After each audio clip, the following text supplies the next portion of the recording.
sur Logos, il y a des fonctions particulièrement intéressantes, et une d'entre elles, c'est la recherche par clause. C'est-à-dire que ceux qui ont conçu Logos sont amusés à taguer le Nouveau Testament grec du CSBL et la Bible hébraïque qui correspond au texte massorétique de Leningrad. Ils sont amusés à le taguer, chaque référence, chaque pronom personnel par exemple, est tagué avec la personne auquel il correspond. Par exemple, vous voudriez chercher tous les passages où le sujet est Jésus et le lieu Jérusalem. C'est-à-dire, vous voudriez voir tous les passages où on parle de Jésus et de Jérusalem, où Jésus et Jérusalem sont mentionnés dans le même verset. Si vous fallait chercher en grec, vous pourriez taper Jesus, Christos, je sais pas, Huios, Théos. Voilà, vous avez un nombre incroyable de possibilités pour désigner Jésus. Jérusalem, pareillement, on peut la désigner comme la ville sainte, Sion, Jérusalem, tout simplement.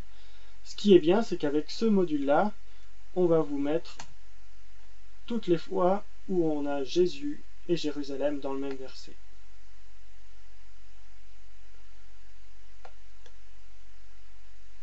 Même lorsque, par exemple ici, le sujet, si là Jésus est mentionné, là c'est le Fils de l'homme,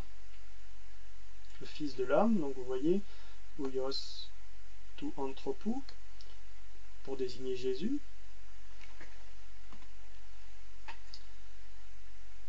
Là c'est il entra à Jérusalem. Pareil, vous ne l'auriez pas trouvé, même en tapant Jésus ou Christos ou quoi que ce soit. Jérusalem peut être aussi, ici on parle de la ville, ils retournèrent à la ville. Quelle ville? Ici on nous dit que c'est Jérusalem, et dans le contexte ça l'est. Donc c'est ça qui est particulièrement intéressante avec cette fonction. C'est valable également pour l'Ancien Testament hébreu. Bien sûr, là vous ne trouverez pas Jésus et Jérusalem.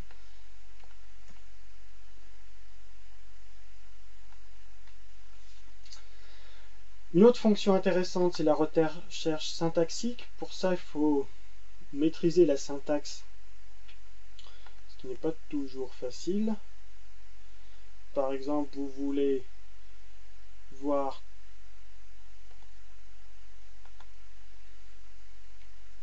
tout le passage où on revient toujours à Navi. Je crois qu'il faut taper. Les raccourcis ne sont pas toujours simples. Navi.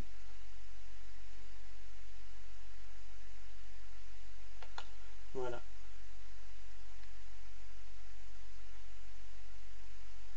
Donc on va vous trouver tous les passages de l'Ancien Testament où Navi est sujet. D'un point de vue syntaxique, c'est quand même assez impressionnant parce que ça, à la limite, avec le grec, vous pouvez le faire avec les déclinaisons. Un nominatif est un sujet. Avec l'hébreu, c'est pas possible. On est obligé d'avoir une base de données particulière pour cela. Et cette base de données est disponible avec Logos, et vous avez la même, je crois, avec Accordance, mais elle est en supplément et je ne peux pas vous la montrer ici. Vous pouvez faire des constructions syntaxiques bien plus complexes avec ce module, nouvelle syntaxe de recherche. Voilà, vous pouvez mettre le sujet. Par exemple, ça c'est des constructions qui existent. Voilà, vous avez pratiquement, vous pouvez indiquer un tas de données sur les questions. Et vous pouvez chercher la traduction. crois qu'il faut, voilà, c'est avec là. Par exemple, vous voulez voir là, dans le NA28, lorsque logos, on va plutôt faire Kaleo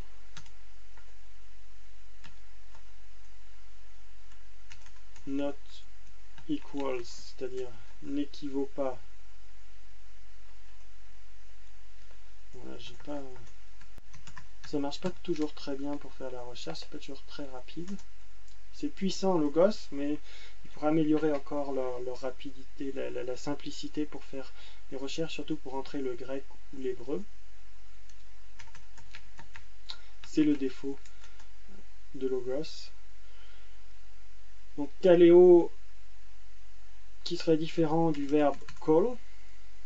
Là par contre, c'est valable qu'en anglais, la base de données n'est pas en français.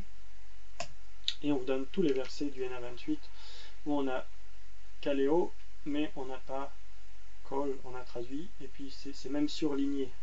Voilà, là c'est invité au lieu de kaleo. Vous pouvez faire une version alignée, et ce qui est intéressant aussi, c'est l'analyse. Avec un tas d'informations qui sont disponibles de manière voilà, sous forme de tableau. Il y a encore plein d'autres possibilités avec Logos. Logos est vraiment, on pourrait dire, ce qui se fait de mieux au niveau philologie, mis à part peut-être le fait de comparaison entre plusieurs traductions différentes, notamment avec le français où la BibleWorks sera un peu au-dessus. Avec Bible Parser, on va quand même montrer un exemple.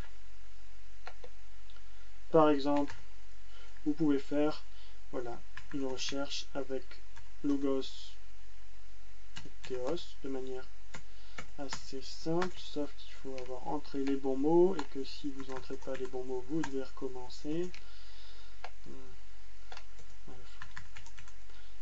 Ça régit voilà, toujours un peu bizarrement. Vous pouvez ensuite préciser même la syntaxe. Mais voilà, c'est toujours plus complexe et plus compliqué, c'est un peu la même chose, que sur les autres logiciels. Par contre, ce qui est intéressant avec Bible Parser, c'est le dictionnaire qui vous donne pas mal d'informations sur un terme. Par exemple,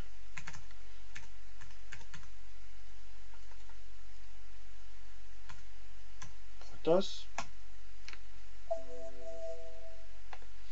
Il s'écrit pas comme ça, bien entendu.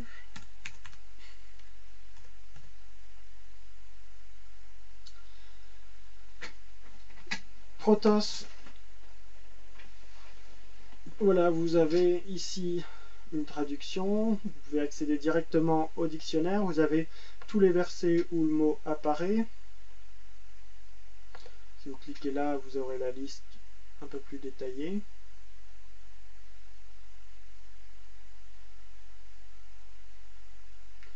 Si le logiciel ne tourne pas, voilà. Vous avez directement en grec. Vous avez les domaines sémantiques.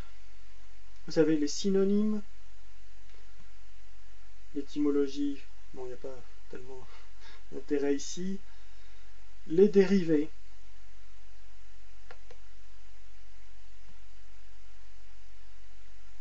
En théorie, voilà. Et vous pouvez rechercher ensuite, voilà, rechercher le type de dérivé, donc soit strong ou partiel ou total. Voilà, je vais faire une recherche avec tous les dérivés de Protos. Voilà, on vous trouve deutéroprotos, protéo. Vous voyez là, c'est pas en caractère grec. Mais si vous cliquez sur la référence, vous avez le texte qui apparaît.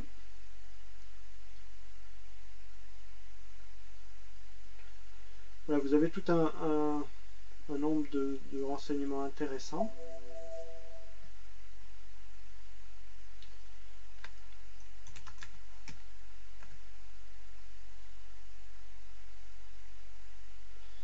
Vous pouvez aussi consulter comment il est traduit, par exemple la Kaleo dans la Septante. Vous avez même un petit graphique qui vous est fourni, qui n'est pas forcément qu'il faut vérifier quand même, parce que j'ai eu quelques surprises, notamment en comparant avec d'autres logiciels.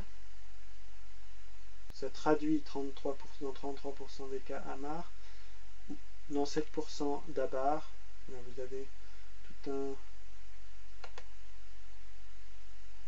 un certain nombre d'informations d'équivalent entre la Septante et le texte massorétique. Vous avez aussi le graphique des emplois en français.